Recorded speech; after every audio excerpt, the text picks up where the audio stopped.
We all make mistakes. We are human beings, not perfect beings.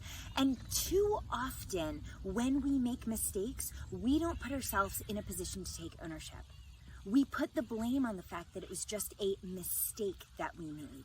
What I want to challenge you to do is think about what ownership you do have in any of the mistakes that happen.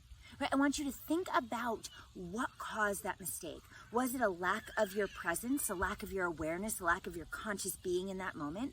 Was it your lack of consideration and care?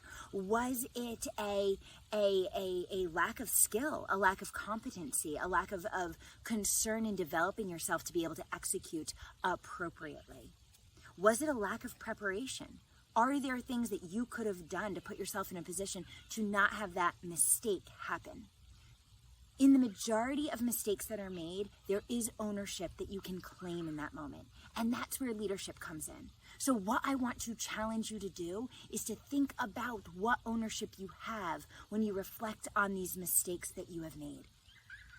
That doesn't mean that it wasn't a mistake and that you intended for it to happen, but it means that there's something you can learn from it, something you can glean from it in order to grow, in order to develop, and in order to make sure that you're preventing that from ever happening again in the future.